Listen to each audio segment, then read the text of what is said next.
आज हम जिस कलाकार को याद करने जा रहे हैं, उस कलाकार का नाम शायद ही किसी ने सुना होगा, पर उनकी कलाकारी की बात करें तो उन्होंने 50 और 60 के दशक में चरित्र किरदार निभाए थे। उस कलाकार का नाम है जगदीश सेठी।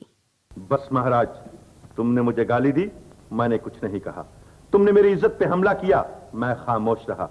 अगर मेरी बच्ची की तरफ आंख उठाकर देखोगे तो आंखें फोड़ दूंगा।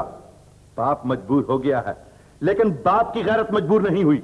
अच्छी बात है, तो अब अदालत में ही मुलाकात होगी। अपने जीवन के अंत समय में उन्होंने ज्यादातर पिताजी वाले किरदार निभाए, पर शुरू में उन्होंने बतौर लीड एक्टर काम किया था।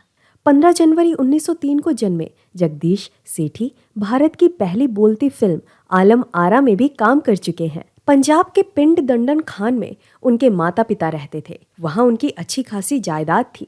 जगदीश सेठी को सुदर्शन सेठी नामक छोटे भाई भी थे। उन्हें आपने 1982 की फिल्म गांधी में मोतीलाल नेहरू के किरदार में देखा होगा।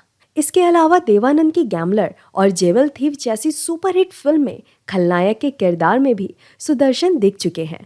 प्रधान तो एक जरूर है, लेकिन वो रहते कहाँ हैं ये कोई भी नहीं जानता। साल में 2 या 3 मर्तबा उनके दर्शन होते हैं, जब कोई सितारा खास राशि में चंद्रमा के नजदीक हो जाता है तो उनके दर्शन होते हैं, नहीं तो उनके दर्शन भी नहीं होते। जगदीश सेठी अपने दौर के पढ़े लिखे कलाकार थे। 1920 में मैट्रिक्स पास करने के बाद लाहौर के गवर्नमेंट कॉलेज में उन्होंने स्नातक तक पढ़ाई पूरी की। कुछ लोग मानते हैं कि उन्होंने ज्योतिष विद्या का अध्ययन भी किया था। 1920 के ज़माने में फिल्म जगत पर ईसाई और ज्यू लोगों का राज हुआ करता था। ऐसे में भारतीय लोग अपने घर वालों को इस इंडस्ट्री में आने नहीं देते थे। जगदीश सेठी के साथ भी वही मामला था। उनके पिताजी फिल्म जगत से नफरत करते थे। उनका मानना था कि पढ़ लिखने के बाद जगदीश दूसरी जगह जाकर अच्छी नौकरी कर सकते हैं। इसी बात का फायदा उठाकर जगदीश सेठी ने घर से निकलने की ठान ली। कुछ समझ में नहीं आता कि उषा को क्या हो गया है।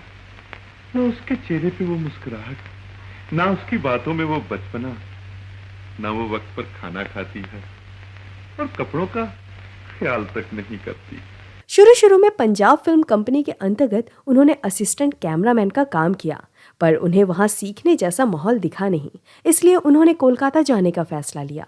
उस दौर में फिल्म जगत का केंद्र बिंदु कोलकाता हुआ करता था। कोलकाता का न्यू थिएटर कंपनी अपने जमाने की सबसे प्रतिष्ठित फिल्म कंपनी थी।